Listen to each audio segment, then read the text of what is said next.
Hi అండి, అందరు ఎలా ఉన్నారు? ఈరోజు నేను ఆలుగడ్డ పులుసు అయితే చేస్తున్నా. ఓకేనా? దానికి కావాల్సిన ముందుగా పులుసులు చిక్కబట్టడం కోసం నేను కొన్ని రైస్ని తీసుకొని వేయించి మెత్తగా పొడి చేసుకుంటాను. ఈ పులుసు కూరలు చేస్తే చిక్కదనంగా ఉంటుంది.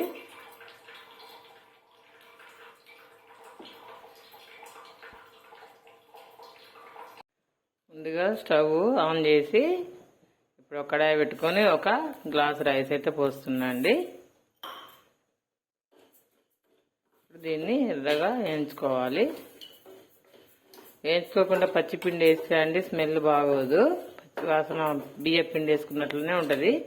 ఇలా వేయించుకొని వేసుకుంటే మాత్రం అసలు ఏ స్మెల్ అనేది అయితే ఉండదు. ఇలా మంచిగా బ్రౌన్ కలర్ వచ్చే వరకు వేయించుకోవాలండి. మంచిగా ఇలా వస్తే అప్పుడు రైస్ పౌడర్ కూడా మంచి కమ్మటి వాసన అయితే వస్తుంది. ఇలా మంచిగా వేగిన తర్వాత దీన్ని అయితే ఒక ప్లేట్లోకి తీసుకుందాము. ఇప్పుడు ఆ రైస్ని అయితే పక్క ప్లేట్లోకి మార్చుకున్నాం కదా. ఇప్పుడైతే ఆయిల్ వేసుకుందాము.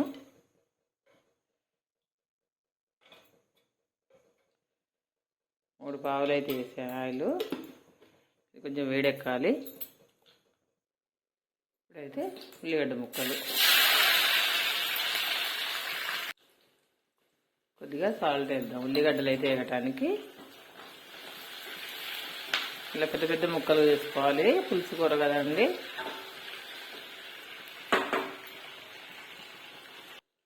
పసుపు,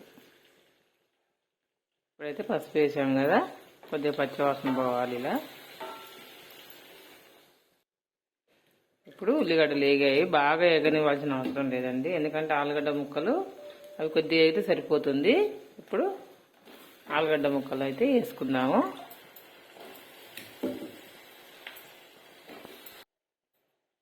ఇప్పుడు ఒకసారి వీటిని కలుపుకొని మూత పెట్టేసుకుందాము.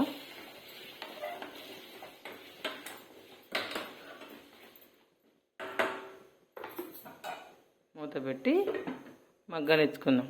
ఈ లోపల నేను బియ్యం పౌడర్ అయితే మిక్సీ పట్టుకొని వస్తా. చూసిందా, ఈ రైస్ పౌడర్ని అయితే ఇలా స్టోర్ చేసుకున్నా పట్టుకొని. ఇది అప్పుడప్పుడు పులుసు కూరలకి, మనం పులుసు చికెన్ పులుసు, మటన్ పులుసు, ఫిష్ ఫ్రై అలా చేసుకున్నా కూడా ఈ పౌడర్ ఒక స్పూన్ కలిపితే సరిపోతుందండి. వాటర్లో కలిపి పోస్తే మంచి చిక్కగా ఉంటుంది పులుసు అయితే. ఇప్పుడు మూత తీద్దాము. ఆయిల్లో చక్కగా ఉడుకుతున్నాయండి ఆలుగడ్డ ముక్కలు అయితే. ఇంకా కొద్దిసేపు ఉడకనివ్వాలి.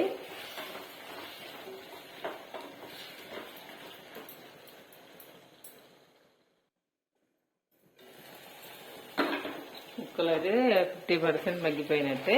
ఇప్పుడు మనం దీంట్లోకి అల్లం పేస్ట్, కారం వేసుకొని అయితే పులుసు పోసుకుందాము.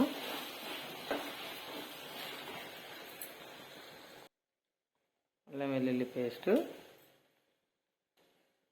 కారం స్పూనున్నర,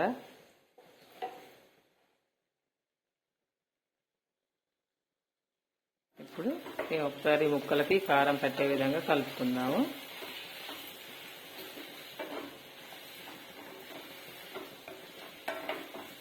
బాగుంటుందండి ఆలుగడ్డ పులుసు మాత్రం, చాలా చాలా రుచిగా ఉంటుంది. చేయండి మీరు కూడా, ఒకసారి ట్రై చేసి కామెంట్ బాక్స్లో అయితే కామెంట్ చేసి పెట్టండి. ఓకేనా? ఇప్పుడైతే పులుసు పోసుకుందాము.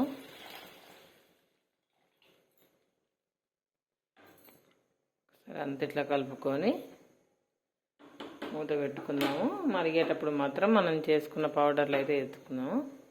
ఇదైతే ఇప్పుడు మరగాలి. పులుసు మరుగుతుంది. ఇప్పుడైతే జీలకర్ర పౌడర్ వేసుకుందాం, కొద్దిగా మెంతి పొడి. ఇందాక నేను బియ్యాన్ని వేయించి పౌడర్ చేసా కదా, ఇలా ఒక స్పూన్ అయితే సరిపోతుంది. ఇలా ఉండలు కట్టకుండా వాటర్లో అయితే కలుపుకొని ఈ పులుసులో పోయాలి మనం. పులుసు మంచి చిక్కగా ఉంటుందండి, దగ్గరగా అవుతుంది గ్రేవీ లాగా. ఇప్పుడు ఇది ఒక 5 నిమిషాలు అయితే దగ్గరగా కానిద్దాము. పులుసు అయితే అయిందండి. ఇప్పుడు ఒక ధనియాల పౌడర్ అయితే వేసుకుందాం, ఒక స్పూను. మంచి స్మెల్ అయితే వస్తుందండి. పులుసు కూరలు అంటే ఒక ముద్ద ఎక్కువగానే తింటామండి. ఓకేనా? ముక్క కూడా ఉడికినట్టే. ఆలుగడ్డ చూసారా ఇలా ఉడికిపోయిందో? ఇలా అయితే ఉడికింది. ఇంకొక 2-3 మినిట్స్ నుంచి దించేసుకుందాము. ఓకేనా ఫ్రెండ్స్, ఈ వీడియో కనుక మీకు నచ్చినట్టయితే లైక్ చేసి, షేర్ చేసి, సబ్స్క్రైబ్ చేయండి. ఓకేనండి. నేనైతే పులుసు కూరలు ఇలానే చేస్తానండి. మీరైతే ఎలా చేస్తారో కామెంట్ బాక్స్లో పెట్టండి. మీరు చెప్పే విధంగా నెక్స్ట్ టైం ట్రై చేస్తాను. ఓకేనండి. Thank you.